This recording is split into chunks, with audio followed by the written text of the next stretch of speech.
Bonjour à toutes et à tous. RFI à Paris, il est 18h.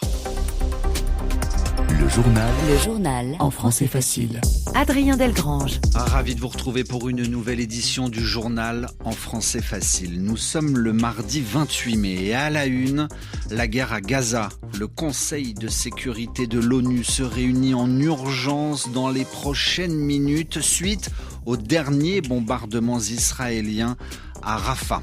Cette guerre au Proche-Orient a des répercussions, des conséquences en France. Cet après-midi, à l'Assemblée nationale, la séance a été suspendue, interrompue quelques instants, nous expliquera dans un instant Raphaël Delvolvé. Un peu plus tôt dans la journée, 3 pays européens ont reconnu officiellement l'État de Palestine, une nécessité pour parvenir à la paix, dit le Premier ministre espagnol, que vous entendrez. Dans ce journal aussi, aux États-Unis, la fin du procès de Donald Trump et puis enfin les excuses du pape François envers la communauté homosexuelle.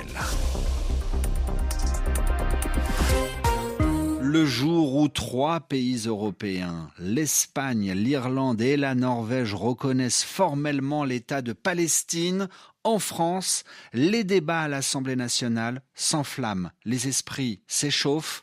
Un député tient à bout de bras un drapeau noir, rouge, blanc et vert de la Palestine, ce qui est interdit par le règlement.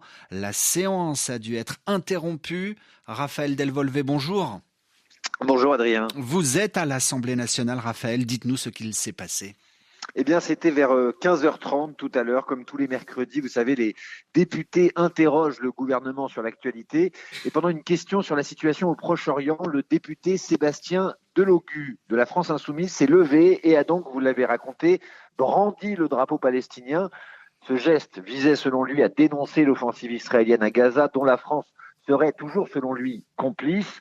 Le geste a provoqué un tumulte important, le mot est faible, de très vives indignations dans l'hémicycle de la part des élus d'extrême droite, de droite et de la majorité présidentielle. Il y a même eu des injures très virulentes entre députés pendant la suspension de séance, car effectivement, et c'est très rare, la séance a été suspendue pour permettre au bureau de l'Assemblée de se réunir pour sanctionner le député insoumis, car brandir un drapeau dans l'hémicycle, c'est formellement interdit par le règlement intérieur. Sébastien Delogu écope de la plus lourde sanction possible, c'est-à-dire exclusion pendant 2 semaines de l'Assemblée nationale avec une indemnité réduite de moitié pendant 2 mois. Il a réagi en se disant très fier de son geste. Les autres députés de gauche dénoncent une sanction disproportionnée. Les autres groupes accusent les insoumis de se servir du conflit israélo-palestinien pour gagner des électeurs avant les élections européennes de la semaine prochaine. Le calme est revenu maintenant, mais les images pas franchement glorieuses, pas très positives pour l'Assemblée nationale, tournent en boucle sur les chaînes de télévision. Merci Raphaël Delvolvé en direct de l'Assemblée nationale française. Je vous le disais dans les titres, après l'avoir annoncé il y a une semaine, aujourd'hui, 3 pays européens décident de reconnaître officiellement l'État de Palestine aux côtés de l'État d'Israël. Pour l'Espagne, la Norvège et l'Irlande, mais aussi 142 autres pays à travers le monde, la Palestine est un État à part entière, un État dans ses frontières de 1967 et Jérusalem-Est, sa capitale. Une décision pour espérer garantir la paix, disait ce matin le Premier ministre espagnol. Il s'agit d'une décision historique qui ne poursuit qu'un seul objectif, et celui-ci est de contribuer à ce qu'Israéliens et Palestiniens parviennent à la paix. La reconnaissance de l'État palestinien n'est pas seulement une question de justice historique, étant donné les aspirations légitimes du peuple palestinien. C'est en outre une nécessité impérieuse si l'on veut tous ensemble obtenir la paix. Pedro Sánchez, le Premier ministre socialiste espagnol. Alors c'est une initiative politique à très forte portée symbolique en pleine guerre à Gaza. Alors que les bombardements israéliens se poursuivent, je vous le disais, donc la Norvège, l'Irlande, l'Espagne reconnaissent l'existence de l'État de Palestine.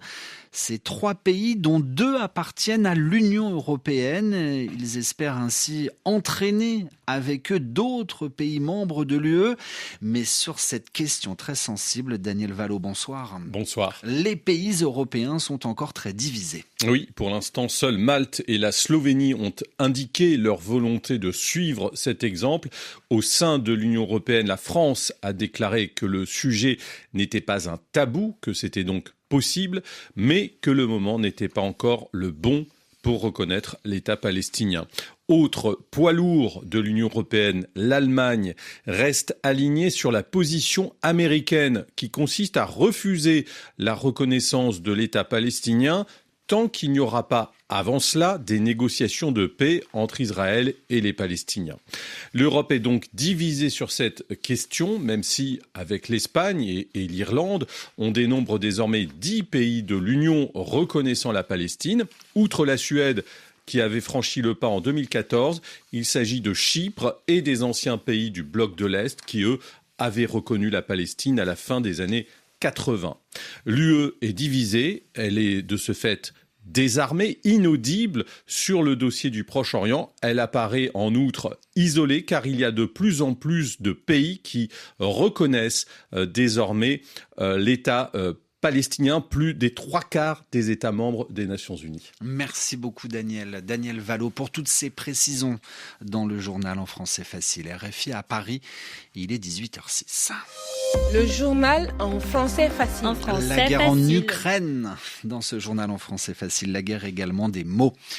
Le chef de l'armée ukrainienne a affirmé hier que la France allait envoyer prochainement ses premiers instructeurs militaires, sorte de professeurs, d'enseignants en Ukraine, spécialisés quand même tout de même dans le domaine militaire, afin de former des troupes dans ce pays ravagé par la guerre en Russie. Alors contacté par nos confrères de l'agence France-Presse, le ministère français s'est borné à dire que le dossier était à l'étude, mais il n'a pas évoqué encore l'envoi de ces instructeurs annoncés par ce haut gradé ukrainien en Russie.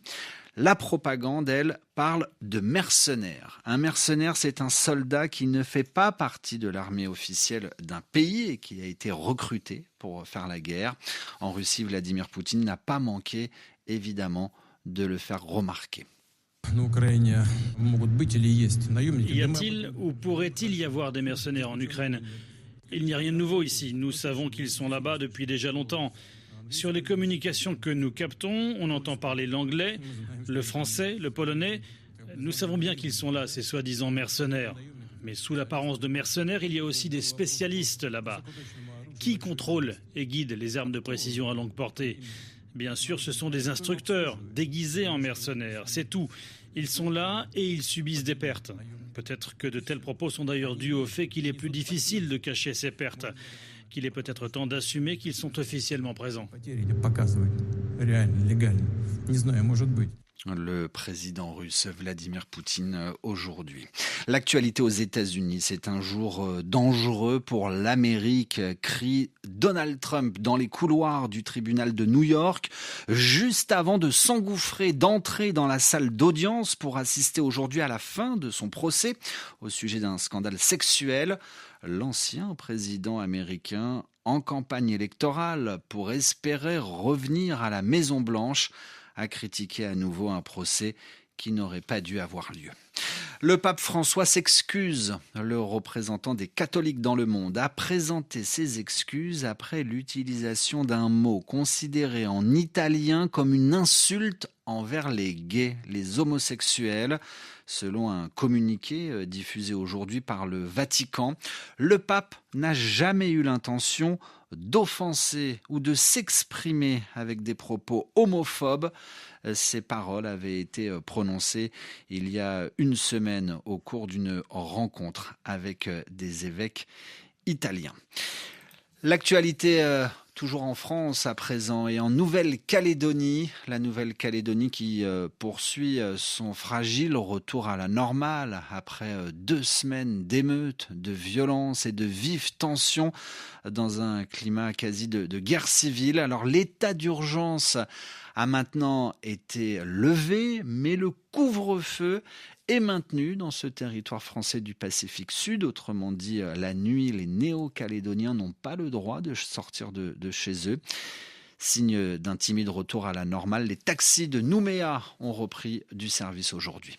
Ainsi se referme ce journal. Merci à tous de l'avoir écouté.